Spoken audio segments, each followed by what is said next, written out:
Assalamualaikum warahmatullahi wabarakatuh. Salam sejahtera untuk kita semua.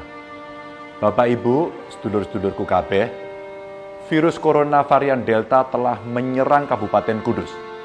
Sampai 14 Juni 2021, varian yang konon berasal dari India ini sudah terdeteksi menjangkiti 62 saudara kita yang ada di Kudus. Jelas kita patut waspada, sebab varian Delta inilah yang telah menimbulkan korban jiwa sangat besar di India. Kita tahu varian ini tingkat penularannya sangat cepat. 50% lebih menular daripada varian lainnya. Bahkan di India pernah menyebabkan penambahan kasus 400.000 lebih dalam satu hari. Rumah sakit lumpuh, krematorium kewalahan mengurus jenazah, orang-orang tergeletak meninggal di jalanan. Varian Delta ini bisa dideteksi dari beberapa gejala. Di antaranya gangguan pendengaran, gangguan lambung parah, sampai pembekuan darah. Bapak Ibu, besar kemungkinan jumlah yang tertular varian Delta di Kudus lebih banyak dari yang kita temukan saat ini. Dan sangat terbuka kemungkinan varian Delta ini juga telah masuk ke daerah-daerah lainnya. Analisanya sederhana. 62 kasus varian Delta yang terdeteksi itu adalah hasil uji laboratorium dari 72 sampel. Artinya 86,11% sampel yang kita periksa positif terjangkit varian Delta. Mau dibilang dan dibantah bagaimanapun, penularan COVID-19 di Jawa Tengah sedang tinggi-tingginya dan dengan varian baru yang lebih berbahaya. Saat ini sudah ada 8 daerah di Jawa Tengah yang masuk zona merah. Kudus, Demak, Jeporo, Pati, Grobogan, Kabupaten Tegal, Brebes, dan Wonogiri. Pada 14 Juni 2021 kemarin, penambahan kasus COVID di Jawa Tengah mencapai 1.372 kasus satu hari. Dan total dalam satu minggu bertambah 3.331 orang. Tapi yang paling membuat saya grantes adalah jumlah warga yang meninggal mencapai 756 orang. Innalillahi wa inna ilaihi raji'un. Lalu bagaimana caranya untuk melawan virus varian Delta ini? Sebenarnya tidak sulit Bapak Ibu. Hanya perlu kesadaran panjenengan untuk selalu mematuhi protokol kesehatan. Sekali lagi, patuhi protokol kesehatan. Pakai terus maskermu.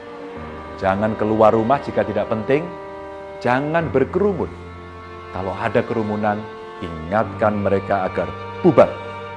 Dan sering-seringlah untuk mencuci tangan. Saya mohon kepada panjenengan tidak lengah. Karena virus varian Delta ini selalu mengintip ketika kita sedang lengah.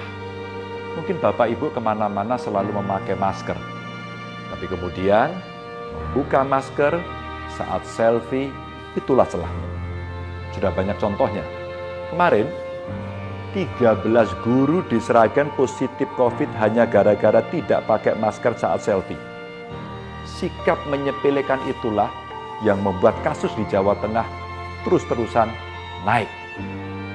Saya meminta pada seluruh warga Jawa Tengah mulai detik ini juga patuh dan taat pada protokol kesehatan. Kesadaran ini penting Bapak Ibu. Bukan hanya sadar untuk diri sendiri, tapi juga kesadaran untuk saling mengingatkan satu sama lain. Seluruh pemerintahan di setiap level juga saya minta agar selalu mengingatkan warganya untuk taat protokol kesehatan. Untuk teman-teman bupati yang daerahnya masuk zona merah, silakan buat kesepakatan bersama bagaimana mengatasi pelintas batas, orang belanja, orang bekerja, dan lainnya. Termasuk aturan tempat-tempat pariwisata dan kegiatan keramaian lainnya. Jangan sampai ketika satu daerah menutup pariwisata, daerah lain justru membuka. Kalau perlu, gerakan di rumah saja kita lakukan agar segera memperbaiki keadaan. Selain itu, pelaksanaan vaksinasi agar terus saja dipercepat. Pemprov Jateng juga membuka vaksinasi yang diprioritaskan untuk lansia.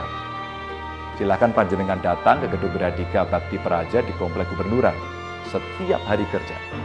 Tidak perlu berebut, karena vaksinasi ini masih kita buka sampai akhir tahun ini. Syaratnya tidak rumit, cukup bawa KTP. Untuk vaksinasi di kabupaten kota juga akan kita percepat. Kemarin, Menteri Kesehatan telah menyetujui penambahan vaksin di Jawa Tengah. Semoga ikhtiar kita bersama segera membawa kita keluar dari pagebluk ini. Terima kasih. Wassalamualaikum warahmatullahi wabarakatuh.